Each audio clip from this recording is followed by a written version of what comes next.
Yo, what's up guys, Jerry the 3 here. Today I'm gonna give a little quick update on what's been going on with the Mustang. If you've been keeping up with my shorts, I actually did post the car running and when it was done, because I know one of my videos I kind of left off somewhere and then I continued at my shorts, but I didn't really give any information. I kind of just showed where I was at and that's it. So I just came back from a drive, so the car is running now. I'm able to drive it. I'm still getting tuned right now by Lido. I switched tuners, but we're on like the final stages of the tune, so I'm able to drive it.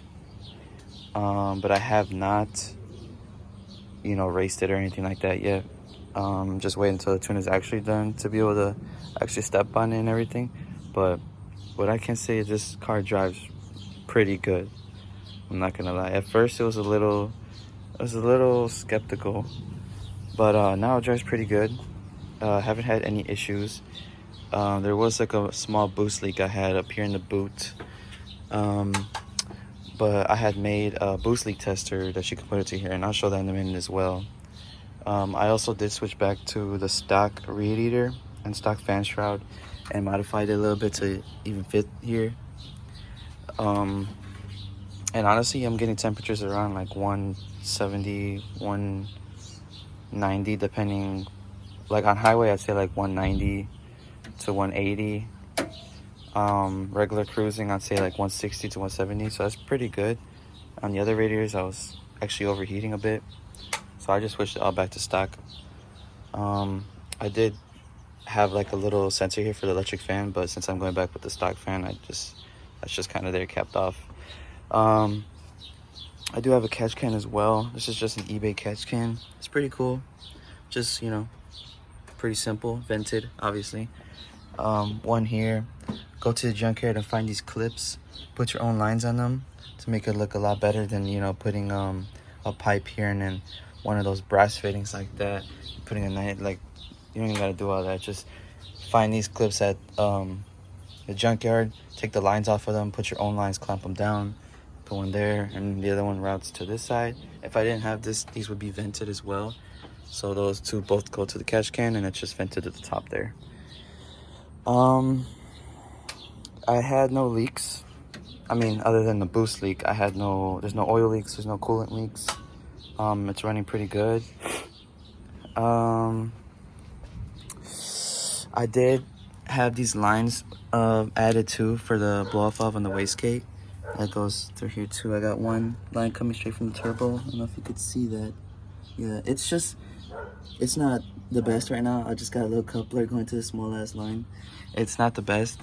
And I don't have like an actual like splitter here. It's just those two together with, what's it called? Pipe fitting or whatever. And same here.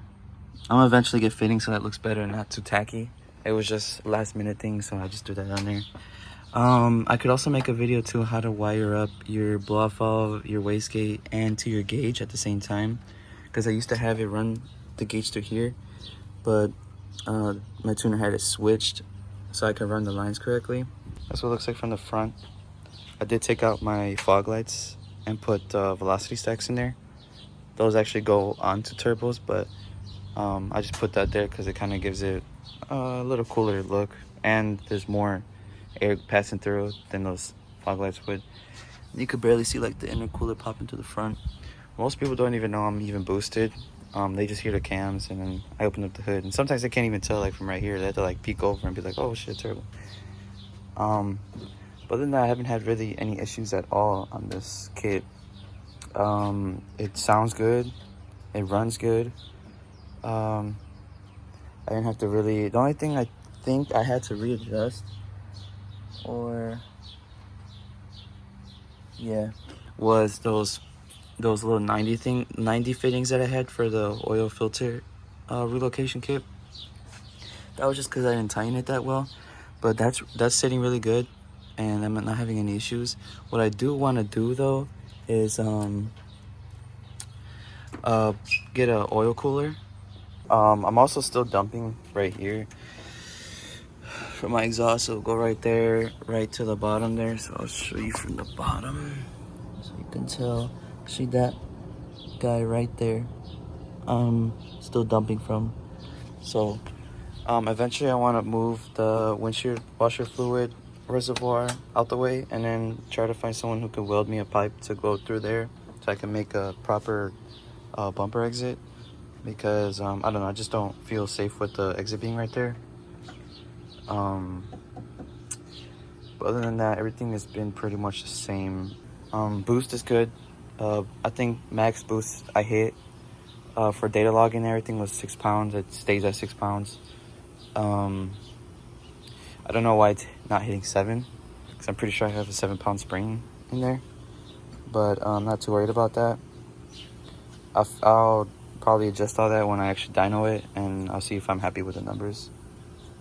But other than that, I 100% recommend Lido. He's helped me a lot. He was able to let me know that there was a boost leak, and then I was able to make that boost leak tester, which I got right here. So pretty much this little guy, I had a boot from the kit that actually goes onto there, and there's like another 90 that goes here. Not 90, more like a 45, and the filter would be right here. But I didn't use it, so what I got going on here is I'd put this on here, and then this cap is just from Home Depot. Tighten this up, put some silicone around that, and put an air compressor fitting. And when you do this, make sure you have a valve to attach onto this part. So you put a valve on there, and then you attach that valve piece to the air compressor. Put it there.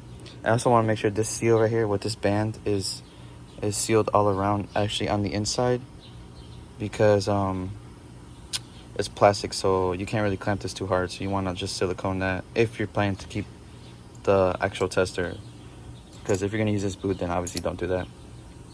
But yeah, I had that on there, and then you just open up the valve a little bit, and I was able to hear the boost leak come through here. So all I did was move this clamp part that was screwing right here to the side, and the boost leak went away. Eventually, when I do finish the tune, I do want to do a battery relocation to the back, and then obviously I have the battery ports here to connect to the regular ports, you know. And then I do want to put when I delete the windshield washer fluid reservoir to make the fitting, the bumper exit, I would put like an aftermarket one over here, just a little canister that you could get on eBay as well. And it'll just hook up to right here. It'll just be a nice little short route. I'll just cut this and trim it.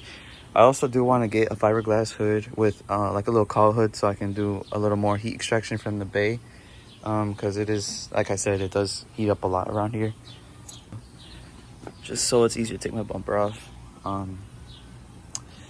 kind of regret it a little bit, because now it looks a little tacky, but whatever. I'm eventually going to get like a new bumper, and I want to get new fenders, and that's later on, depending if I feel like keeping this car or not. But other than that, car runs good. I'm going to probably make another video about the car actually being completed. I think my last video was like 4 months ago. But yeah, I'm going to try to make some more videos, probably make some more, maybe make some vlogs about car meets and stuff. I haven't really seen too crazy ones yet where I feel like I need to blog, or I don't know. I'm just not really like a blog person like that, so we'll see. One more thing I'd like to add is the rated pump that On3 gave me. Tuner said it wasn't rated for 85, and that you're gonna need like at least 400 LPH pump to even run 85.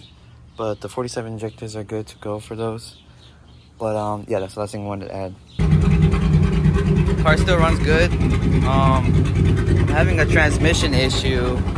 I think my fluid is contaminated, so probably gonna have to change that fluid out and see what it does. If not, I'll probably do another transmission. But on the flip side, it runs pretty good. I'll keep you guys updated. Look out for my shorts. But other than that, thank you guys for watching and staying posted with me. See y'all later.